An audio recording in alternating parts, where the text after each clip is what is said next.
Era la noche del 3 de noviembre de 2022. La policía llegó hacia una casa ubicada en el kilómetro 7 de la carretera Sánchez en Santo Domingo, capital de la República Dominicana. Tenían una leve corazonada. Allí se encontraba lo que buscaban, y el extraño hedor que invadía la cuadra parecía darles la razón. Cuando tocaron a la puerta, les abrió un joven de 32 años, cuyo rostro cambió completamente al verlos. Al ingresar, los agentes notaron que el olor nauseabundo inundaba todo el inmueble. Caminaron hacia donde pensaban que provenía y llegaron hasta el tercer piso de la casa. Allí había un tanque plástico color azul, sellado con una funda. Al abrirla, vieron otra funda dentro, que contenía algo completamente escalofriante. Era un cuerpo en partes y en avanzado estado de descomposición. Buenas noches, bienvenidos al Criminalista Nocturno.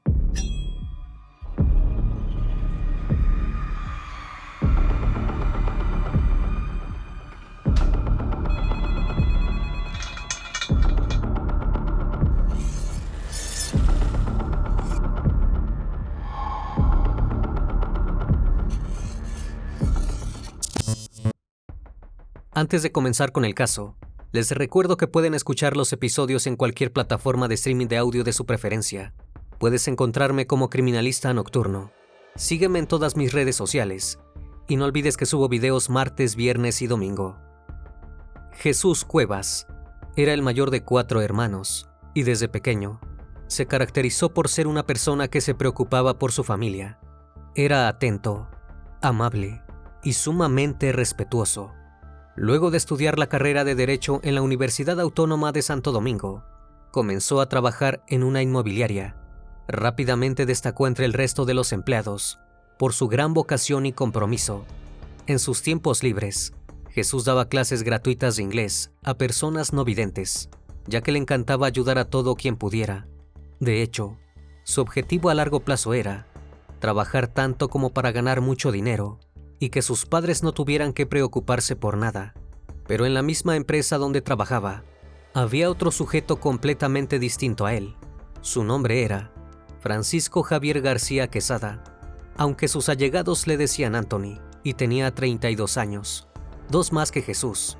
Su esposa Giselle lo había abandonado, y ambos compartían la custodia de su hijo de 3 años de edad. Antes de la ruptura, los vecinos escuchaban cómo Anthony le gritaba constantemente a su esposa, incluso llegando al punto en que les preocupaba. Pero el hombre también tenía otra cara, la que mostraba a los adolescentes del vecindario. Los invitaba a su casa a jugar Mortal Kombat con su computadora y también a la PlayStation 3. Tenía una pequeña sala, en donde había un espejo, un ventilador negro de pedestal, un escritorio con los CDs de los juegos y una especie de sillón gamer. El lugar era el sitio soñado de todos los jóvenes, así que lo visitaban constantemente. Cuando Jesús y Anthony se conocieron en 2016, entablaron rápidamente una relación de amistad y el vínculo creció hasta que se convirtieron en socios, ya que ambos deseaban tener ingresos extras. Jesús para cumplir su meta de mantener a sus padres, Anthony para darle un mejor futuro a su hijo. Abrieron un negocio informal de préstamos de dinero, en el cual Jesús ponía el dinero y Anthony se encargaba de tratar con los clientes y llegar a distintos tipos de acuerdos. Pero todo cambió a mediados de 2022, cuando Anthony fue despedido de la inmobiliaria. Los problemas no tardaron en aparecer. Debía costear la manutención de su hijo y el dinero no le alcanzaba, ni siquiera el que provenía del negocio de préstamos que tenía con su amigo. Al mismo tiempo, el desempeño de Jesús continuaba siendo excelente, tanto que a finales de ese año recibiría un ascenso, pero nunca llegó a subir aquel peldaño, ni mucho menos a poder brindarle la vida que quería a sus padres. Todos sus sueños se vieron arrebatados el 6 de octubre de aquel 2022. Ese día el joven fue al trabajo como siempre. La jornada transcurrió con normalidad y ninguno de sus compañeros notó nada extraño en él. Sin embargo, cuando cayó la noche, la familia de Jesús advirtió que el joven no había vuelto a comunicarse con ellos desde que salió de la inmobiliaria. Y había otra cosa extraña. Omar, uno de sus hermanos, estaba seguro de que el joven regresó en algún momento a su hogar en el residencial José Contreras. Esto se debía a que encontró la llamativa camiseta de color verde en el cesto de la ropa sucia, con la que Jesús había ido a trabajar ese mismo día. Durante el resto de la noche, los Cuevas siguieron enviándole mensajes al joven, sin obtener respuesta. A pesar de que la situación era un tanto sospechosa, prefirieron esperar para llamar a las autoridades. Pensaban que quizás Jesús había salido con sus amigos a tomar algo y su teléfono se había quedado sin batería. La ropa en el cesto parecía ser un buen indicio, ya que probablemente había pasado por su casa para vestirse acorde a la ocasión. Toda esa tranquilidad se evaporó cuando al día siguiente la familia tampoco tuvo noticias acerca de su paradero. Llamaron a la inmobiliaria para saber si había asistido al trabajo, pero sus supervisores les indicaron que no. Cada vez más nerviosos, los Cuevas llamaron a todos los amigos de Jesús que conocían, pero no hubo noticias. Ninguno sabía nada acerca de su paradero, y eso no era todo. Tampoco lo habían visto el día anterior, por lo que la teoría que había salido con ellos se cayó a pedazos. Pero la familia seguía sin perder los estribos. Pensaron que Jesús podría haber salido con algún amigo que no conocían, haberse pasado de tragos y que en ese instante estaba durmiendo en algún sitio.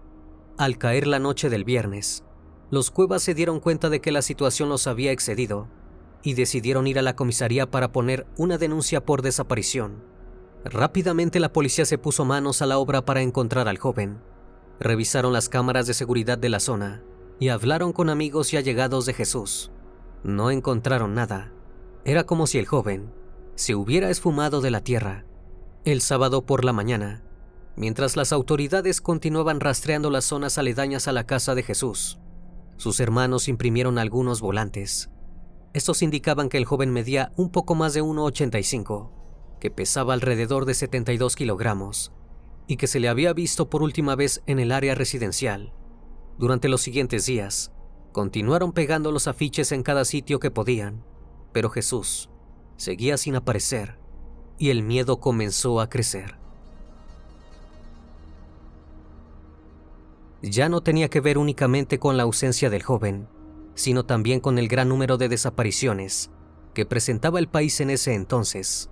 Según un informe del Centro de Estudios de Seguridad y Defensa, emitido por la Fundación Global Democracia y Desarrollo, entre 2017 y 2022, 1.183 personas fueron reportadas como desaparecidas en República Dominicana y casi 500 continuaban sin ser encontradas.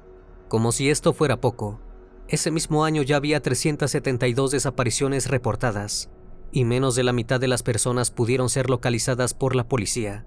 Ariel, otro de los hermanos de Jesús, temía que el joven sufriera el mismo destino, pero las autoridades se excusaban, diciendo que muchas de estas personas padecían algún tipo de problema mental, lo que podría haber influido en su desaparición. Pero los Cuevas sabían que ese no era el caso de Jesús. No sufría depresión, ni estaba en ningún tipo de tratamiento psiquiátrico.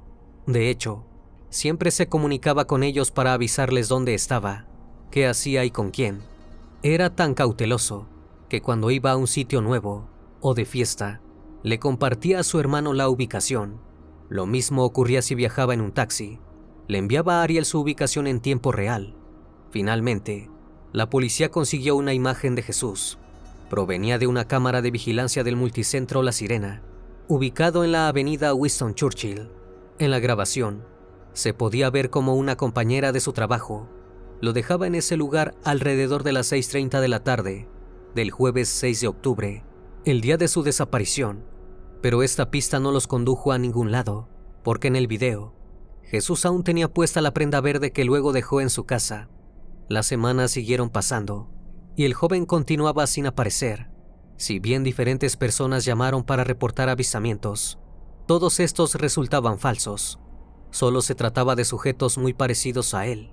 Su familia, cada vez más preocupada, se unió a las de otras 126 personas desaparecidas para realizar una protesta ante la falta de respuestas por parte de las autoridades. La misma se llevó a cabo en la entrada del Palacio Nacional, y si bien todos los presentes estaban de acuerdo en que en un principio la policía parecía interesada en resolver los casos, luego la falta de constancia y la insuficiencia de recursos para las investigaciones Los dejaban en el punto de partida.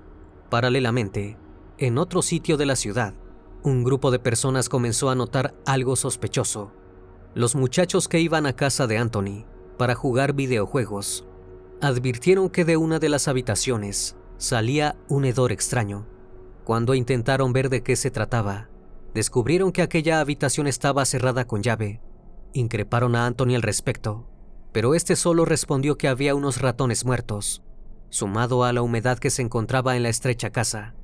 Pero las semanas siguieron pasando, y cada vez más personas notaron aquel olor nauseabundo. La respuesta de Anthony seguía siendo la misma. Finalmente los jóvenes decidieron que era mejor dejar de preocuparse y seguir aprovechando los ratos de diversión junto al joven. La situación se enrareció cuando los propios vecinos de Anthony advirtieron el olor en su callejón, sin saber que provenía de la casa de él. Se unieron para limpiar un pozo séptico, ya que pensaban que el problema eran aguas residuales, pero luego de hacerlo nada cambió. Al mediodía, era prácticamente imposible almorzar por el fuerte hedor, que aún permanecía y que cada vez era más fuerte. Giselle, la exesposa de Anthony y madre del hijo que tenían en común, también advirtió aquel espantoso hedor cada vez que iba a dejar al pequeño con su padre. Ese aparecía especialmente cuando subía a la escalera o si caminaba por el pasillo que la llevaba hasta la vivienda. A pesar de que todos sospechaban respecto al aroma proveniente de la casa de Anthony, este parecía completamente despreocupado. Salía y entraba como si nada hubiese pasado, mientras sus vecinos sufrían cada vez más. No obstante, todos pensaban que debía tratarse de un animal muerto o algo parecido, pero jamás se imaginaron lo que realmente sucedía. Luego de casi un mes interrogando a los conocidos de Jesús, la policía llegó al nombre de una persona con la que jamás habían hablado. Se trataba justamente de Anthony, aquel ex compañero de trabajo con el que el joven desaparecido tenía un negocio en común. La noche del 3 de noviembre, las autoridades consiguieron una orden para allanar la casa de Anthony, ubicada en el kilómetro 7 de la carretera Sánchez en Santo Domingo, capital de la República Dominicana. Cuando la policía tocó a su puerta, el joven le dijo a una vecina con la cual eran muy cercanos que lo excusara por ese problema. La mujer no tenía ni la menor idea de a qué se refería, aunque lo notaba sumamente avergonzado, e incluso llegó a ver lágrimas en sus ojos. Una vez que los agentes ingresaron en la vivienda, notaron aquel olor nauseabundo. Caminaron hacia donde pensaban que provenía y dieron en el clavo. En el tercer piso de la casa había un tanque plástico color azul, sellado con una funda. Al abrirla, vieron otra funda dentro, que contenía la respuesta a todas sus preguntas. Era un cuerpo, completamente desmembrado. Debido al avanzado estado de descomposición, los investigadores teorizaron que debía llevar casi un mes allí. Eso coincidía con la fecha de la desaparición de Jesús. Mientras algunos de los agentes se llevaban a Anthony esposado, el resto se dedicó a seguir indagando en el lugar. Encontraron varias herramientas como martillos, cuchillas y ceguetas. Estas podrían ser el arma homicida o haber sido utilizadas por el sospechoso para seccionar a la víctima. Luego notaron otra cosa extraña. La casa estaba completamente desordenada y en varias zonas se había derramado café en polvo. Los agentes teorizaron que Anthony no había limpiado porque quería disimular el olor que despedían los restos de su supuesto amigo. A las 8 de la noche, los vecinos vieron cómo la policía se llevaba el tanque que contenía el cuerpo de Jesús, y las reacciones de quienes conocían a Anthony desde hacía 6 años, cuando se mudó a la zona, no tardaron en llegar. Una de las vecinas que pidió mantenerse en anonimato le dijo a los medios que se apersonaron en el lugar de los hechos que no podía creer lo sucedido. Describió a Anthony como un muchacho muy tranquilo e incluso simpático. Solía saludarla cuando se la cruzaba saliendo de su casa. Algunos lo describieron como una persona solitaria, que no hablaba mucho y que hasta ese día no había dado señales de nada fuera de lo normal. Otro vecino llamado Francisco señaló a los periodistas un muro de cemento cerca de la acera de la calle Tercera, que quedaba frente al callejón para entrar a la casa del sospechoso. Indicó que el joven se sentaba allí frecuentemente, sin preocupación alguna. Jamás había pensado que el horrible hedor provenía de su vivienda, ni mucho menos de un cuerpo en descomposición. María de Jesús, otra vecina, expresó que entraba y salía de su casa de manera normal, por lo que al enterarse del crimen, comenzó a verlo como un siniestro asesino. Realmente no parecía preocupado por sus actos, ni por las consecuencias posibles de esto. Muchos habían notado un leve cambio en la actitud del sospechoso en el último tiempo. Había comenzado a limitar las visitas de los adolescentes que acudían a su casa para jugar videojuegos. Estos chicos declararon que durante aquellas semanas Anthony les había prohibido acceder al baño y a la habitación que estaba cerrada con llave. También hubo otros testimonios, más polémicos, que sostuvieron que Anthony tenía otra cara. Cuando su esposa vivía allí, era frecuentemente violento con ella, al punto de escucharlo gritarle todo el día. Por último, todos los vecinos declararon no haber conocido a Jesús. Sin embargo, la policía realizó el análisis de cámaras de seguridad de la cuadra y descubrieron que el joven sí frecuentaba la casa de Anthony. La situación era completamente extraña y aún faltaba mucho por averiguar. Los restos de Jesús fueron enviados al Instituto Nacional de Ciencias Forenses para determinar cuál había sido la causa exacta de su deceso y estimar la fecha aproximada en la que tuvo lugar el crimen. Días después, la necropsia arrojó que Jesús perdió la vida debido a un choque hemorrágico causado por heridas cortantes realizadas con un arma blanca en la caja torácica.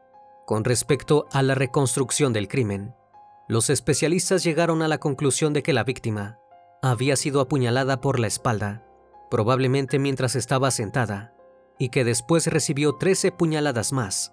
Posteriormente, el victimario cortó sus extremidades con una sierra y colocó todos los restos dentro del barril azul, donde fueron hallados. La fecha del deceso había ocurrido un mes atrás, pero lo más impactante no fue enterarse de cómo fue el deceso del joven, sino el hecho de que el único sospechoso corroboró todos y cada uno de estos dichos. Anthony relató a la policía que aquel 6 de octubre lo invitó a su casa a través de un mensaje de WhatsApp. Una vez que el joven llegó a la vivienda de su amigo, ubicada en el kilómetro 7 de la carretera Sánchez, Anthony lo apuñaló hasta quitarle la vida. Tras percatarse que había fallecido, lo cortó en partes, que introdujo en fundas plásticas, para luego taparlo con fundas negras que selló con cinta adhesiva. Por último, las guardó dentro del tanque de plástico color azul, que colocó en una habitación de la parte trasera de la casa. Mantuvo el cuerpo durante 29 días allí, pensando que jamás lo atraparían. Convivió sin problema, recibiendo a su hijo de 3 años y otras visitas. A pesar de haber contado cómo se llevó a cabo el siniestro crimen, Anthony no quiso admitir cuál fue el móvil del mismo, pero los familiares de Jesús tenían algo en mente. Ariel le confesó a su abogado que su hermano le habría prestado $2,000 a Anthony de buena fe y que el 6 de octubre fue a cobrárselos. Debido a que el acusado se encontraba desempleado, no tenía dinero para pagarle. Lo más probable era que hubiesen tenido una pelea y que la misma hubiera terminado con el asesinato de Jesús. Esta versión de los hechos le habría sido relatada por una persona que trabajó con ambos en la inmobiliaria. Luego de esto, Anthony decidió romper su silencio y afirmó que en realidad era Jesús quien le debía dinero a él. Como se negaba a devolverlo, habían tenido una gran disputa que concluyó en el crimen. Pero nadie compró esta versión de los hechos. Era por demás extraño que Jesús, que tenía trabajo y que era precavido en todo, incluso en sus finanzas, le pidiera dinero a su amigo desempleado. Luego de una audiencia, la jueza impuso que Anthony debía quedar detenido por 3 meses en el Centro de Corrección y Rehabilitación Najayo. Durante ese lapso de tiempo, la fiscalía debía concluir la investigación para poder dar comienzo al juicio. Cuando el caso estalló, los medios amarillistas y las redes sociales se inundaron de nuevas teorías para el móvil del crimen. Se llegó a decir que el asesinato se debía a que Jesús y Anthony eran realmente amantes y que habían discutido por esto. Aquellos rumores infundados causaron un gran dolor en la familia de la víctima, que desmintió rápidamente que éste fuera homosexual, además de pedir que se dejara de especular respecto a su vida privada. Ya un poco más tranquilos, los Cuevas pudieron llevar a cabo el funeral de Jesús en la localidad de San José de Ocoa, ubicada a unos 170 kilómetros de la capital dominicana. de donde era oriundo. No solo asistieron sus amigos y familiares, sino también algunos vecinos de la localidad que se vieron movilizados por la crueldad del hecho. Tras una oración del párroco de la zona, los restos fueron sepultados en el cementerio municipal y todos los presentes soltaron globos blancos en señal de despedida. Los medios se hicieron presentes en el lugar de los hechos, cosa que incomodó a la familia de la víctima. Una de las tías de Jesús aprovechó la situación para dialogar con la prensa y pedir que cesaran los rumores respecto a la presunta relación entre el fallecido y Anthony. Definió a ese último como un lacra y recalcó que Jesús jamás hubiera tenido un vínculo amoroso con alguien así. Lo único que los Cuevas querían en ese entonces era que el asesino estuviera finalmente tras las rejas, y faltaba muy poco para eso. En febrero de 2023, el caso llegó a tribunales, con Anthony acusado de homicidio. Se le ratificó la medida de prisión preventiva por 3 meses más, hasta que la fiscalía completara la investigación, pero la misma se retrasó, y recién el 13 de marzo de 2024, Anthony fue encontrado culpable de asesinar a puñaladas a Jesús y de seccionar su cuerpo. El segundo tribunal colegiado del Distrito Nacional lo sentenció a 30 años de prisión, que debían cumplirse en La Victoria. Al culminar la audiencia, los familiares de la víctima dijeron a los medios que si bien estaban conformes con la decisión de los jueces, 30 años no eran suficientes, pero también recalcaron, entre lágrimas, que la justicia había estado de su lado y eso los alegraba. Hoy en día, los hermanos de Jesús no han podido superar su partida. Si bien han admitido que esperaban lo peor desde el momento de su desaparición, siguen sin poder creer el terrible desenlace. Sus padres también están devastados. De hecho, su padre lloró por primera vez en 19 años, cuando se encontró el cuerpo. Ariel, por su parte, ha hablado respecto a cómo se desarrolló la investigación del caso. Dijo que podría haberse trabajado más rápido para encontrar a su hermano. Le parece inconcebible que los fiscales no trabajen los fines de semana y que haya que esperar el lunes para emitir una orden de revisión de cámaras de seguridad. Para él, las primeras horas en la desaparición de una persona son claves y deben ponerse mucho más departamentos de investigación en más regiones. Asegura que es completamente injusto que haya uno solo en Santo Domingo, siendo que en la capital de República Dominicana desaparecen al menos 2 personas todos los días. Una vez más, estimado público, agradezco su compañía. Gracias por acompañarme en esta nueva transmisión. Recuerden que pueden seguirme en redes sociales. Actualmente me encuentro en Facebook, Twitter, Instagram, TikTok y también en Spotify. Si el caso de hoy te pareció interesante e informativo, te pido me regales un like o un comentario sobre la transmisión de esta noche. Me despido de ustedes, no sin antes agradecerles su compañía, y recuerden, si aún no estás suscrito, te hago la cordial invitación a que lo hagas y formes parte de esta gran comunidad. Esto es El Criminalista Nocturno. Hasta la próxima emisión. Buenas noches.